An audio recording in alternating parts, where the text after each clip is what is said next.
Sa ilalim ng Manila Bay, may mga lihim na dapat nananatiling nakabaon sa kadiliman. Ngunit ang mga nakalimutang syudad ay hindi natutulog. Naghihintay lamang sila sa tamang pagkakataon upang muling magising. Ang katotohanan ay mas nakatatakot kaysa sa mga alamat. Akala ko nakatagpo ko na ang pinakamalaking diskarte sa kasaysayan ng Pilipinas. Nasa ilalim ng Manila Bay, may nakabaong syudad na walang nakakaalam. Pero hindi ko alam na may mga bagay na dapat nang manatiling nakabaon sa kadiliman. Ngayon habang sinusulat ko ito, basang-basa ang sahig ng kwarto ko kahit sarado ang mga bintana. May mga presensya sa paligid ko, mga mata na nakatitig sa akin mula sa mga sulok. Sinusubukan kong magpatunay sa mundo ng aking natuklasan, pero walang naniniwala. Siguro mas mabuti na rin iyon, dahil ang mga nilalang sa ilalim ng dagat ay gising na at hindi nila makakalimutan ang mukha ko. Ako si Mateo Ramirez, 32 taong gulang, at halos kalahati na ng buhay ko ay ginugol ko sa pagtuklas ng mga nakalimutang kasaysayan ng aming bansa. Hindi ako gaya ng mga ordinaryong historian na nakaupo lang sa library o museum. Ako ay sumisid sa kailaliman ng dagat, naghahanap ng mga lihim na naging saksi ang tubig sa loob ng mga siglo. Nagsimula ang lahat sa isang matandang sulat na natatanging natanggap ko sa mail. Walang return address, walang pangalan ng nagpadala. Nakasulat lang doon na may mahalagang impormasyon para sa akin ukol sa mga nakalimutang kuta sa ilalim ng Manila Bay. Akala ko joke lang, pero may kasamang maliit na larawan ng lumang mapa. Nakita ko agad na authentic iyon. Ang papel, ang tinta, lahat ay nagpapakita ng edad. Nagpunta ako sa address na nakatala sa sulat, isang lumang bahay sa Cavite malapit sa baybayin. Nakatira doon si Kapitan Sergio Valdez, isang retiradong sundalo na may 70 taong gulang. Payat na, maputi na ang buhok, pero matalim pa rin ang mga mata. "Mateo Ramirez ka ba?" Tanong niya sa akin nang pagbuksan ko ng pinto. "Opo, kayo po ba ang nagsulat sa akin?" Tumango siya at pinapasok ako sa loob. Ang bahay ay puno ng mga lumang larawan ng mga sundalo, medalya at mga dokumento. Umupo kami sa sala at inilabas niya ang mapa. "Nakita mo na ba ang ganiyang klaseng mapa, hiho?" Tanong niya habang inilapag ang papel sa mesa. Tiningnan ko ng mabuti. Ito ay mapa ng Manila Bay, pero may mga markang hindi ko nakita sa mga modernong mapa. May mga bilog at hugis parisukat na tanda sa gitna ng bay at may mga linyang kumukonekta sa Fort Santiago at sa iba pang mga kuta sa Maynila.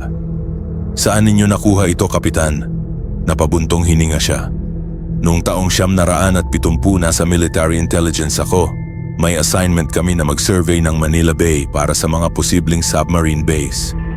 Nakita namin sa sonar ang mga kakaibang hugis sa ilalim.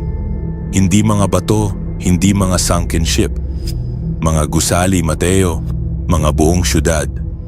Napakunot ang noo ko. Syudad? Nakita namin ang mga arko, mga pader, mga tore, may mga structure na sobrang laki na imposibleng gawa ng kalikasan. Pero nang i-report namin, biglang na-classify ang buong misyon. Sabi sa amin classified information na iyon at bawal ng pag-usapan. Tiningnan ko ulit ang mapa. "At ngayon, bakit ninyo ito isi-share sa akin?"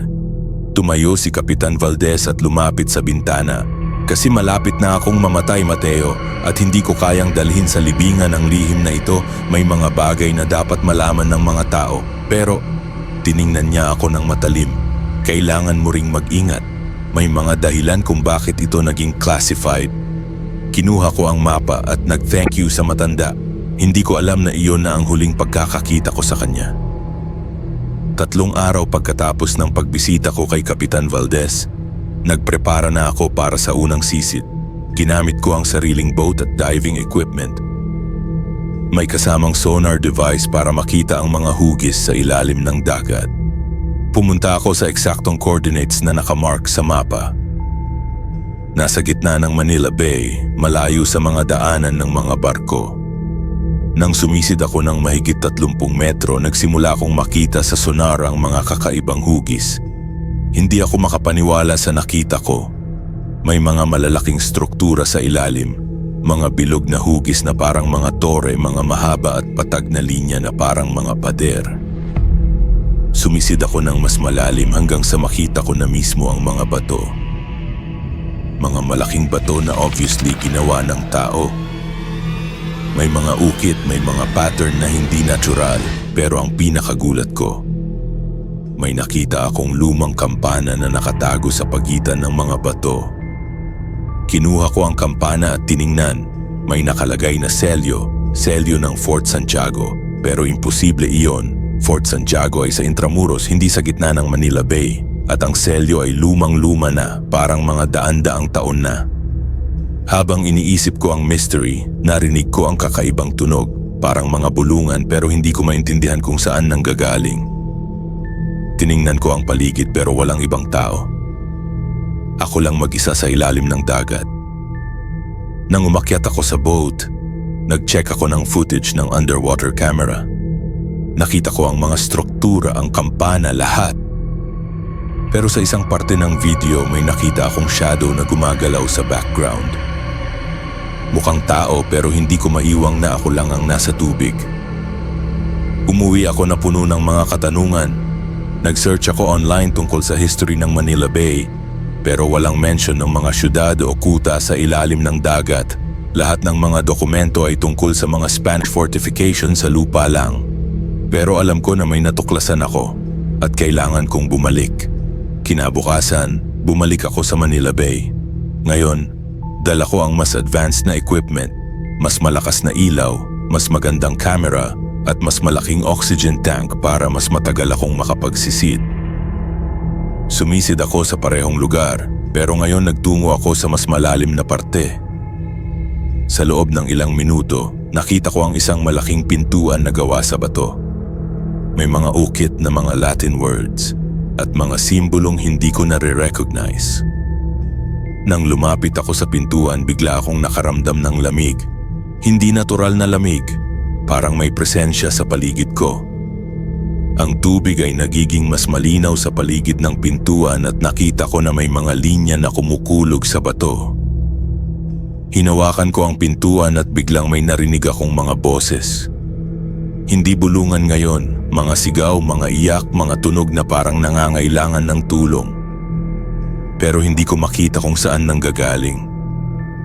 Sumubukan kong itulak ang pintuan pero bigla akong nakaramdam ng isang malakas na presensya na humahatak sa akin pababa.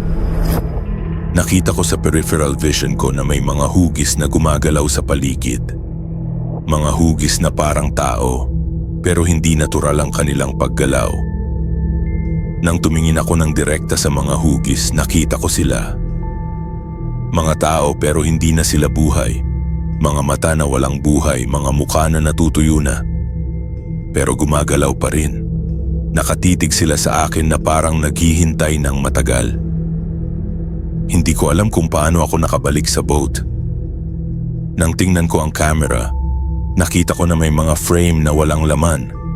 Parang na-delete ang mga larawan, pero may natira pa ring ilang segundo ng footage kung saan nakita ang mga nilalang. Nang makauwi ako, hindi ako makatulog.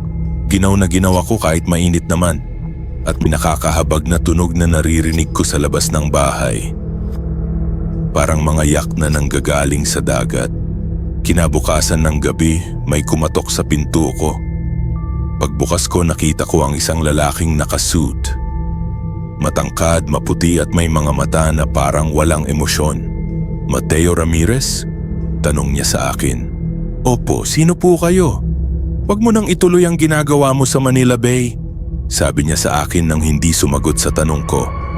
Napakunot ang noo ko. "Anong ginagawa? Alam mo kung anong ginagawa mo. Huwag mo nang ituloy para sa ikabubuti mo." "Hindi ko maintindihan." "Intindihin mo na lang. Kung hindi, hindi ka na makakabalik sa lupa." Pagkasabi niya yon, umalis na siya. Hindi ko nakita kung saan siya nagtungo. Parang nawala na lang siya sa dilim. Pero sa halip na matakot, mas lalo pa akong naengganyo. Kung may mga taong ayaw kong patuloy sa ginagawa ko, ibig sabihin may mahahalagang lihim na nakatago sa ilalim ng Manila Bay. Nag-decide ako na bumalik pero ngayon mag-iisa na ako. Hindi na ako magsasabi sa kahit kanino kung saan ako pupunta. Sa ikatlong sisid ko, nagdala ako ng mas malakas na ilaw at mas advanced na breathing apparatus. Nag-decide ako na subukan ng buksan ang pintuan na nakita ko.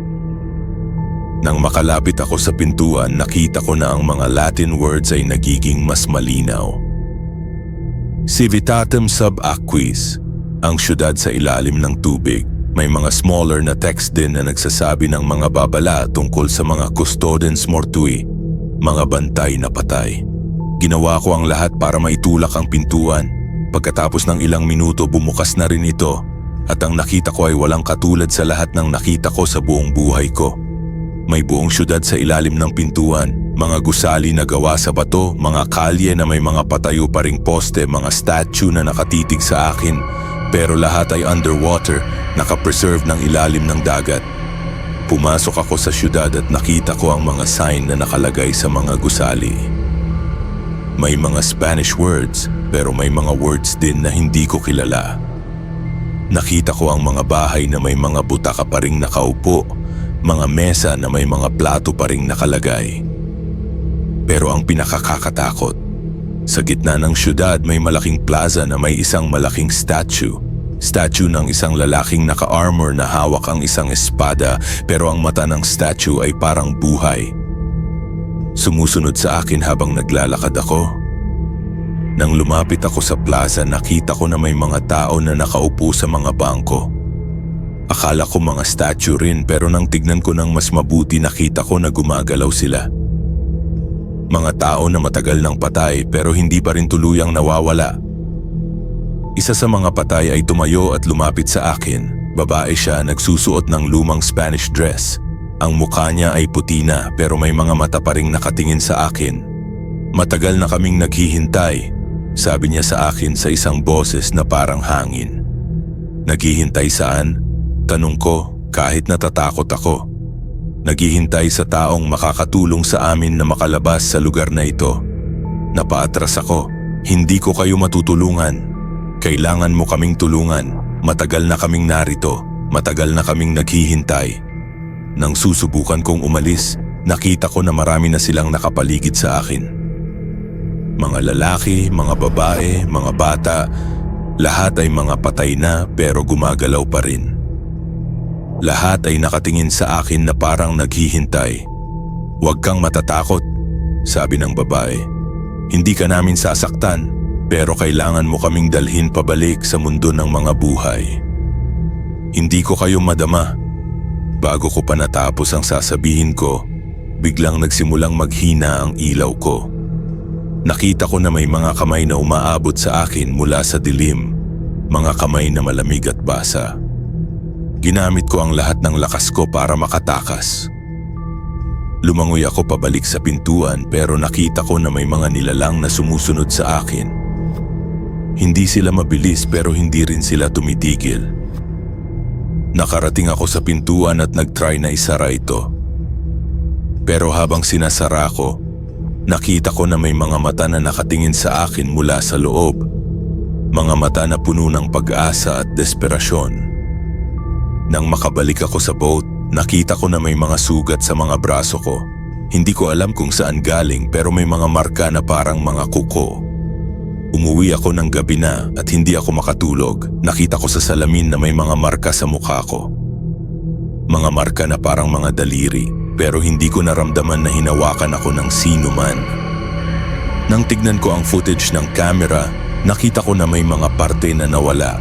Yung mga parte na kasama ko, yung mga patay na wala na. Pero may natira pa ring mga segundo na nakikita ang syudad. Hindi ko alam kung sino ang pwedeng paniwalaan. Nagtry ako na mag-research online pero walang information tungkol sa mga underwater city sa Manila Bay. Lahat ng mga historical records ay tungkol sa mga Spanish fort sa lupa lang. Nag-decide ako na bumalik kay Kapitan Valdez para tanungin siya tungkol sa mga nakita ko. Pero nang pumunta ako sa bahay niya, nakita ko na may mga bulaklak sa tapat ng bahay. Namatay na siya. Nagtanong ako sa mga kapitbahay at sabi nila namatay siya ng natural causes. Pero may isang matandang babae na nagsabi sa akin na nakita niya ang isang lalaking nakasuit na pumunta sa bahay ni Kapitan Valdez bago siya mamatay. Nakita mo ang mukha niya? Tanong ko sa matanda. Hindi, pero may kakaiba sa kanya. Parang hindi siya tunay na tao. Bumalik ako sa sariling bahay na mas lalo pang nalilito. May mga taong ayaw na ako magpatuloy sa ginagawa ko at ngayon patay na ang tanging taong nakakaalam ng lihim. Kinabukasan, nakita ko na may mga basa na paa marks sa sahig ng kwarto ko. Mga marks na nanggagaling sa pinto hanggang sa kama ko. Pero hindi ako naglalakad ng basa ang mga paa. Nagtanong ako sa mga kapitbahay kung nakita nila ang sino mang pumasok sa bahay ko, pero walang nakatanong. Lahat ng mga pinto at bintana ay nakalak. Sa gabi narinig ko ang mga boses sa labas ng bahay, mga boses na parang tumatawag sa akin. Nang tumingin ako sa bintana, nakita ko ang mga hugis na nakatayo sa kalsada. Mga hugis na parang mga tao pero hindi sila gumagalaw. Nang subuking lumabas para tingnan, wala na sila. Pero may mga basa na footprints sa cement na patungo sa bahay ko. Naisip ko na baka nasisiraan na ako ng isip. Pero nang tingnan ko ang mga photos na nakuha ko sa Underwater City, nakita ko na totoo ang lahat. Hindi ako nag-i-imagination lang. Nag-decide ako na mag-post ng mga larawan online sa mga historical forums at diving communities. Gusto kong makita kung may nakakaalam ng mga ibang tao tungkol sa mga nakita ko. Pero pagkatapos ng isang oras, lahat ng mga post ko ay na-delete na. Ang mga account ko ay na-suspend. At may natatanggap akong mga message na nagsasabi na tumigil na ako sa ginagawa ko. Kahit na may mga babala, nag-decide ako na bumalik sa Manila Bay para sa huling beses. Gusto kong kunin ang mas maraming ebidensya. Gusto kong patunayan sa mundo na may mga lihim na nakatago sa ilalim ng dagat. Sa pagsisid na ito, nagdala ako ng mas maraming equipment, 2 camera, mas malakas na ilaw at emergency breathing apparatus. Nag-decide din ako na mag-livestream ng dive para may mga saksi. Nang makalapit ako sa pintuan, nakita ko na bukas na ito. Parang naghihintay na sa akin. Pumasok ako sa Underwater City at nakita ko na mas marami na ngayong mga patay na nakatayo sa mga kalye.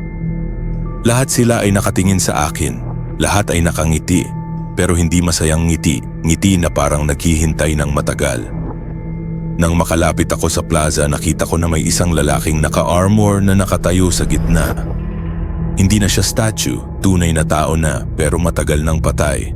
"Ikaw ba ang historian?" Tanong niya sa akin. "Oo," sagot ko kahit natatakot ako.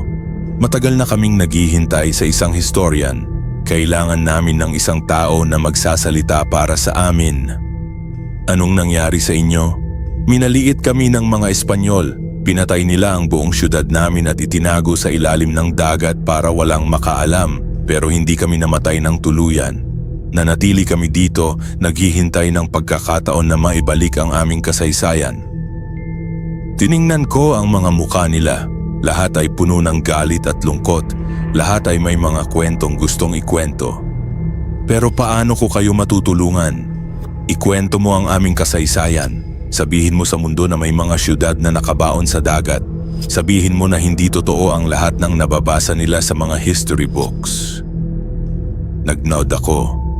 Ginagawa ko na iyon pero hindi ako pinapaniwalaan. Kailangan mo naming dalhin sa mundo ng mga buhay. Kailangan mo naming makasama pabalik sa lupa. Hindi ko kayo madama. Bago ko pa natapos ang sasabihin ko, nakita ko na lumalaki ang mga mata nila. Nakita ko na may mga galit na sila. "Kailangan mo kaming dalhin," sigaw nila ng sabay-sabay. Nagsimulang lumapit sa akin ang mga patay. Nakita ko na may mga kamay na umaabot sa akin, mga kamay na malamig at madugo. Nagtry ako na lumangoy pabalik sa pintuan pero nakita ko na may mga nilalang na humahabol sa akin. Hindi na sila mabagal, mabilis na sila ngayon at galit na galit. Nakarating ako sa pintuan at nagtry na isara ito, pero habang sinasara ko, nakita ko na may mga kamay na sumusubok na pigilan ako. Mga kamay na gumuguhit sa mga braso ko.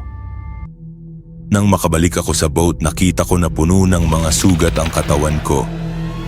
May mga marka na parang mga kuko at may mga dugo na hindi ko alam kung saan galing. Pero ang pinakakakatakot, nang tignan ko ang live stream, nakita ko na walang laman. Lahat ng mga footage ay black na. Parang hindi nangyari ang lahat. Umuwi ako na puno ng mga sugat at puno ng takot.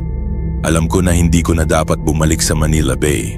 Pero alam ko rin na hindi ako makakalimutan ng mga nilalang na nasa ilalim ng dagat. Nag-try ako na mag-post ng mga larawan sa social media, pero lahat ay na-delete agad.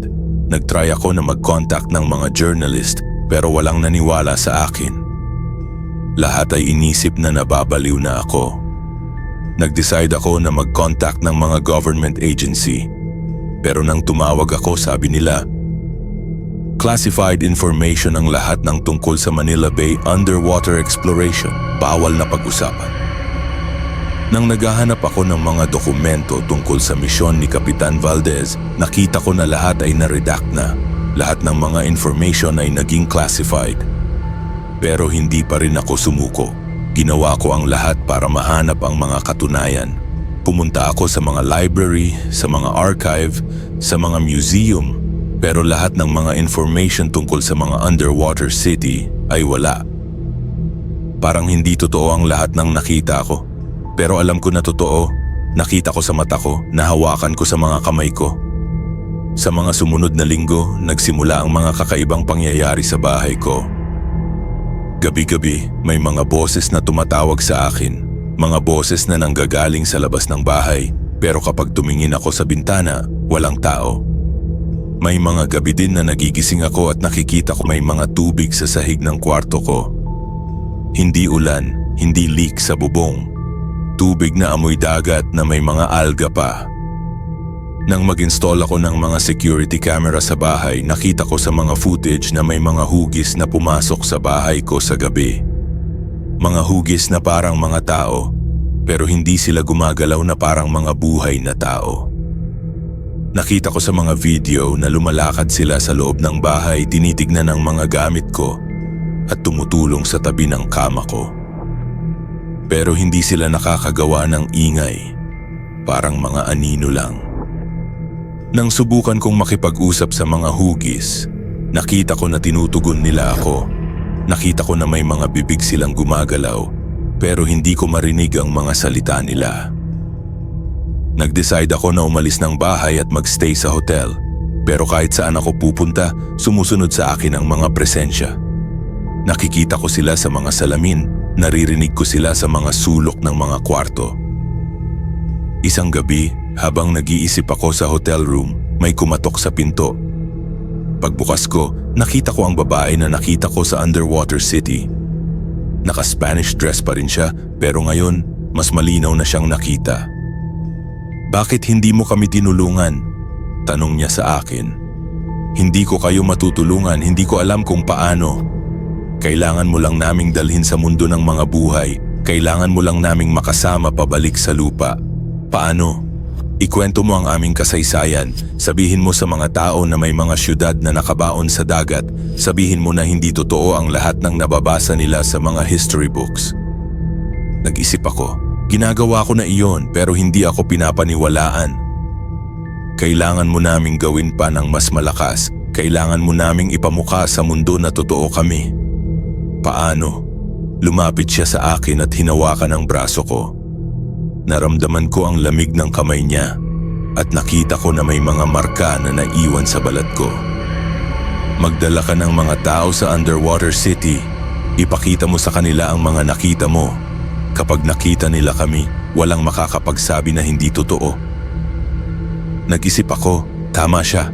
Kailangan kong magdala ng mga saksi. Kailangan kong patunayan sa mundo na totoo ang lahat. Pero paano ko kayo matutulungan na makabalik sa lupa? Kapag nakita na ng mga tao na totoo kaming magiging parte na kami ng world ng mga buhay, Hindi na kami magiging mga patay na nakatago sa ilalim ng dagat. Nag-decide ako na humanap ng mga taong pwedeng magdala sa underwater city. Nag-contact ako ng mga diving expert, mga marine biologist at mga historian. Pero lahat ay nagtanong ng mga proof at walang nagtiwala sa mga kwento ko. Nag-try ako na mag-post sa mga diving forums at archaeological groups. Nag-post ako ng mga blurry na larawan at mga video clips na hindi gaanong clear. Nag-offer ako ng libre na diving trip sa Manila Bay para sa mga interesado. May 3 taong sumagot sa offer ko. Si Dr. Elena Santos, isang marine archaeologist mula sa UP. Si Marcus Chen, isang underwater photographer. At si Jake Rivera, isang diving instructor na mahilig sa mga adventure. Nag-meet kami sa isang coffee shop sa Manila para pag-usapan ang diving plan.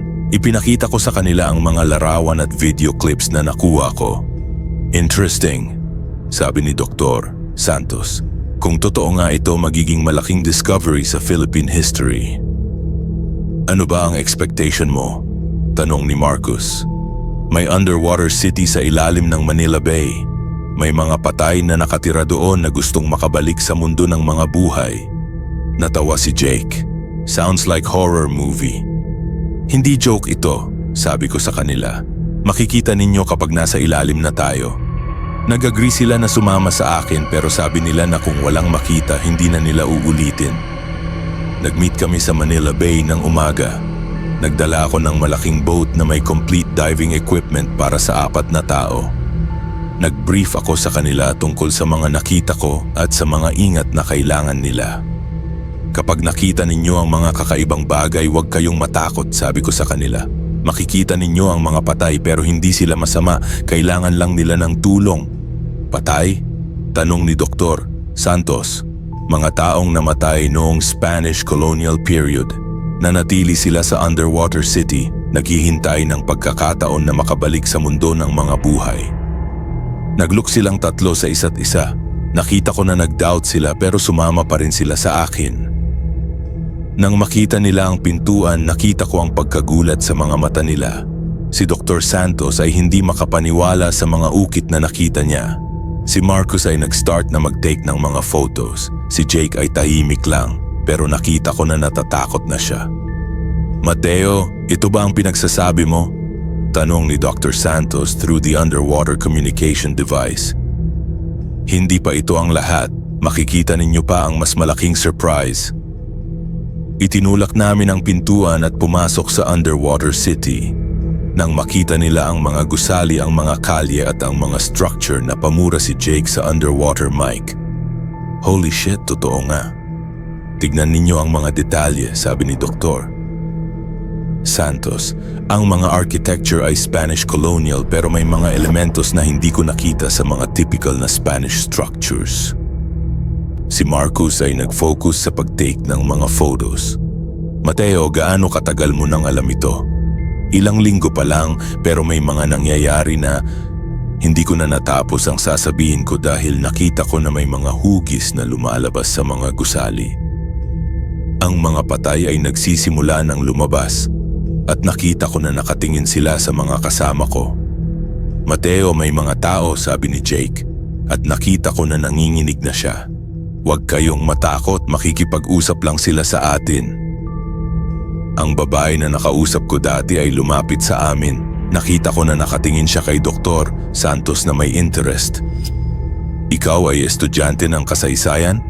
Tanong niya kay Dr. Santos. Nakita ko na nanlaki ang mga mata ni Dr. Santos. Nakarinig ninyo ba iyon? Ano? Tanong ni Marcus. May nagsasalita. May babae na nagtanong kung historian ako.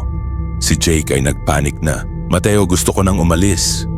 Hindi pa tayo tapos. Kailangan ninyong marinig ang kwento nila.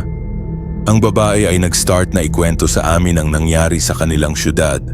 Kwento niya na sila ay mga native na naging Kristiyano noong Spanish colonial period. Pero nang mag-revolt sila laban sa mga abusadong Spanish officials, pinatay silang lahat at itinago ang syudad nila sa ilalim ng dagat. Gusto naming maging bahagi ulit ng mundo ng mga buhay, sabi niya. Kailangan namin ng mga taong magsasalita para sa amin. Si Dr. Santos ay nag-record ng lahat ng sinabi ng babae. Si Marcos ay nag-take ng mga video ng mga patay. Si Jake ay nag-stay lang sa likod namin takot na takot. Pero habang nagkwento ang babae, nakita ko na mas marami pang patay ang lumalabas mula sa mga gusali. Mga lalaki, mga babae, mga bata, lahat ay nakatingin sa amin na may pag-asa sa mga mata. "Mateo!" bulong ni Jake sa akin. "Parang mas marami sila ngayon." Tama siya. Mas marami na silang nakikita at lahat ay lumalait sa amin. Nakita ko na may mga patay na nag-start na hawakan ang mga equipment namin. "Dalhin ninyo kami sa lupa," sabi ng babae. "Kailangan naming makasama kayo pabalik sa mundo ng mga buhay." Nakita ko na nag-start na magpanik si Jake. "Mateo, gusto ko nang umalis ngayon na." "Sandali lang, kailangan..." Bago ko pa natapos ang sasabihin ko, nakita ko na hinawakan ng mga patay ang mga kamay ni Jake. Nakita ko na may mga marka na lumalabas sa mga braso niya. "Hindi ako makakawala!" sigaw ni Jake. Nakita ko na nag-try din silang hawakan si Dr. Santos at si Marcos. Nakita ko na nag-start na sila mag-struggle para makaalis. "Mateo, ano ba ang ginagawa nila?" tanong ni Dr. Santos. "Gusto nilang makasama natin pabalik sa lupa, hindi nila tayo sasaktan." Pero nakita ko na hindi iyon ang nangyayari. Nakita ko na hinihila nila ang mga kasama ko pababa sa mas malalim na parte ng syudad. "Mateo, tulungan mo kami!" sigaw ni Marcos. Ginawa ko ang lahat para tulungan sila. Hinila ko si Jake at si Marcos palayo sa mga patay. Pero ang mga patay ay hindi tumitigil. Mas marami pa silang lumalabas mula sa mga gusali. "Kailangan namin ng mga katawan," sabi ng babae. "Kailangan namin ng mga buhay na katawan para makabalik sa mundo ng mga buhay." Naintindihan ko na ngayon ang gustong mangyari. Hindi nila gusto na makasama lang namin. Gusto nila na makuha ang mga katawan namin para sila ay maging buhay ulit. "Takbo!" sigaw ko sa mga kasama ko. Nag-swim kaming apat patungo sa pintuan, pero nakita ko na sinara ng mga patay ang pintuan. Nakita ko na nakatrap na kami sa underwater city. "Mateo, ano ba ang ginagawa mo sa amin?" sigaw ni Dr. Santos. "Hindi ko alam na ganito ang mangyayari." Nakita ko na may mga patay na tumutulong sa amin mula sa iba't ibang direksyon. Nakita ko na walang paraan para makaalis. Pero sa huling moment, nakita ko na may crack sa dingding ng syudad. Nakita ko na may tubig na pumapasok mula sa crack at may current na patungo sa labas. "Doon!" sigaw ko sa mga kasama ko. "Sa crack!" Lumangoy kaming lahat patungo sa crack. Nakita ko na sinusubukan ng mga patay na habol sa amin pero hindi sila makalapit sa crack.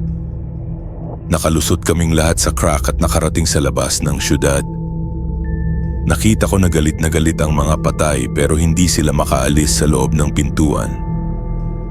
Nakarating kami sa boat ng pawis na pawis at takot na takot.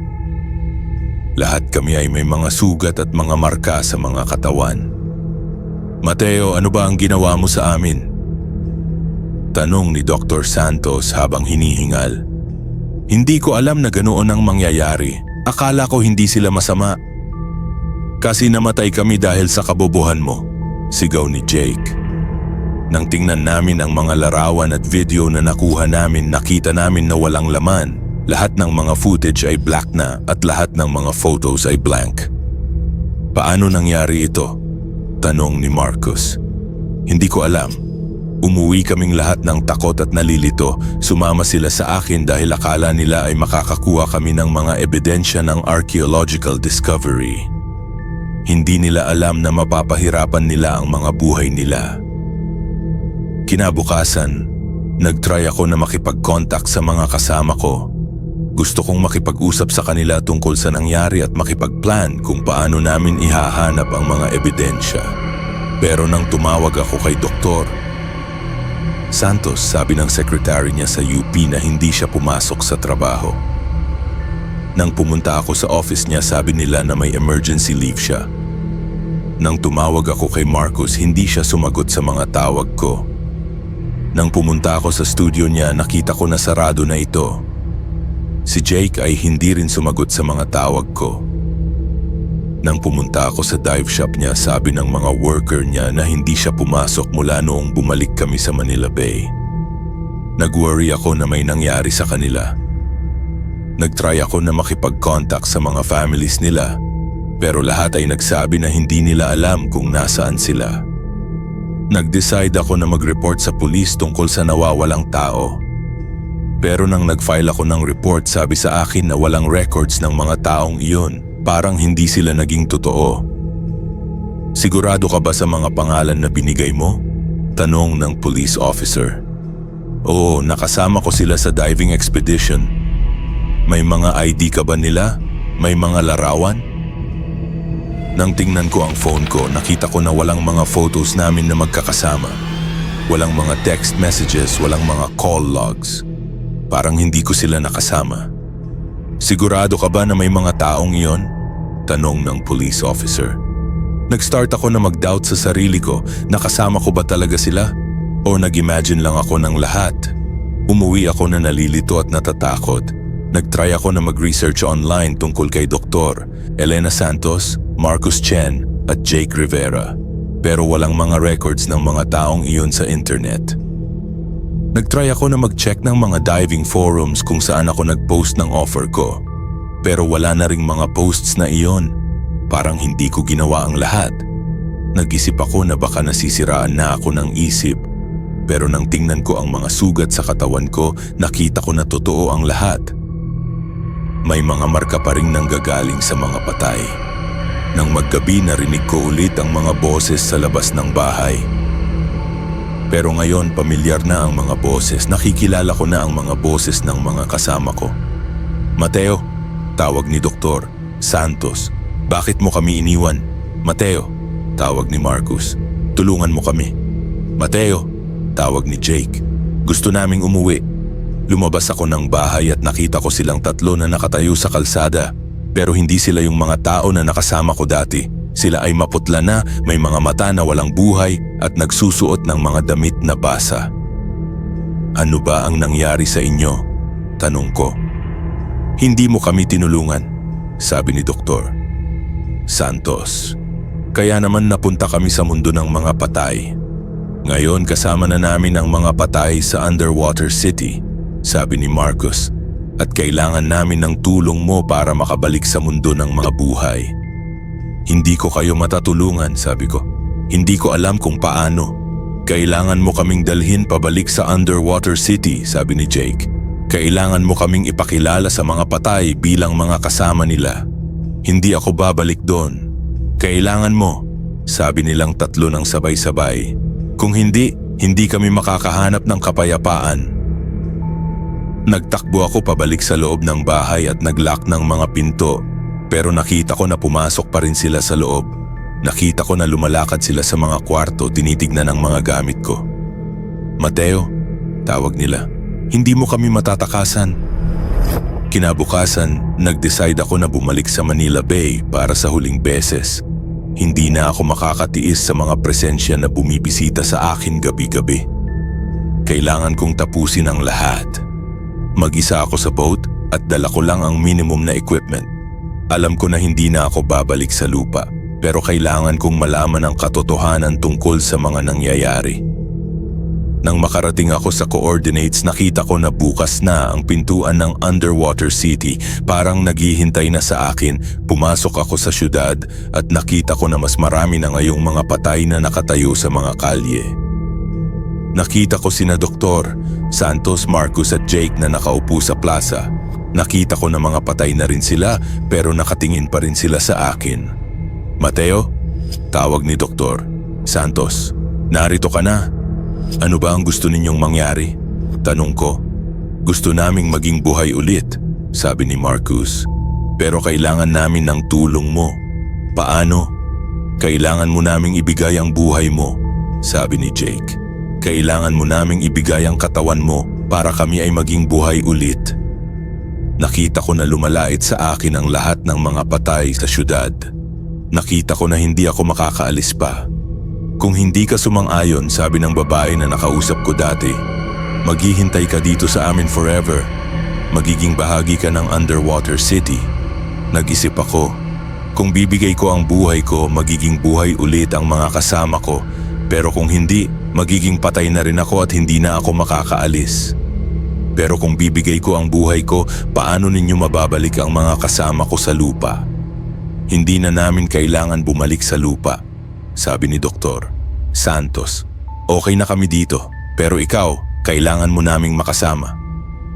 Naintindihan ko na ngayon na walang paraan para makaalis. Naintindihan ko na trapped na ako sa underwater city at ang tanging choice ko ay kung paano ako magiging bahagi ng mundo ng mga patay. Habang iniisip ko ang mga choices ko, nakita ko na may isang matandang lalaking lumalakad sa plaza.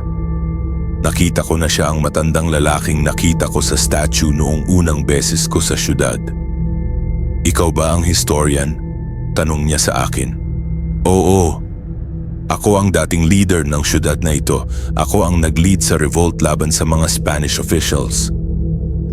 Dahil sa akin napatay ang lahat ng mga tao dito. Tiningnan niya ang mga patay sa paligid. Mga taong ito ay mga kakilala ko. Mga kaibigan, mga pamilya, mga kasama. Lahat sila ay namatay dahil sa mistakes ko. Ano ba ang gusto ninyong mangyari? Tanong ko. Gusto naming maging parte ng kasaysayan ulit. Gusto naming maging kilala ng mundo. Pero hindi namin kailangan na maging buhay ulit. Hindi ko maintindihan. Kailangan mo lang naming ikwento sa mundo ang aming kasaysayan. Kailangan mo lang naming ipamukha sa mga tao na may mga lihim na nakatago sa ilalim ng dagat. Tiningnan ko ang mga patay sa paligid. Nakita ko na nakatingin sila sa akin na may pag-asa sa mga mata.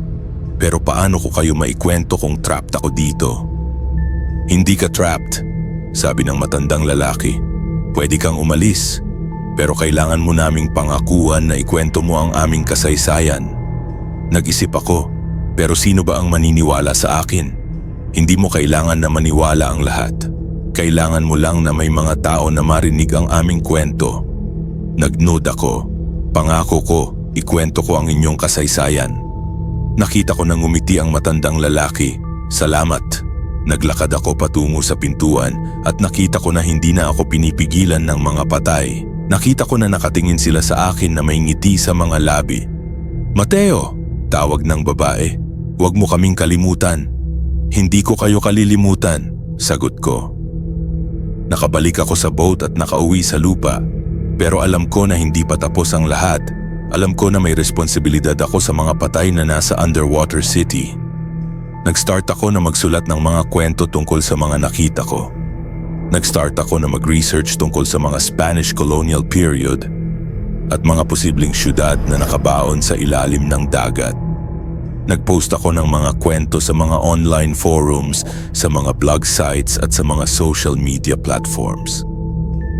Hindi lahat ay naniwala sa akin, pero may mga taong interesado sa mga kwento ko.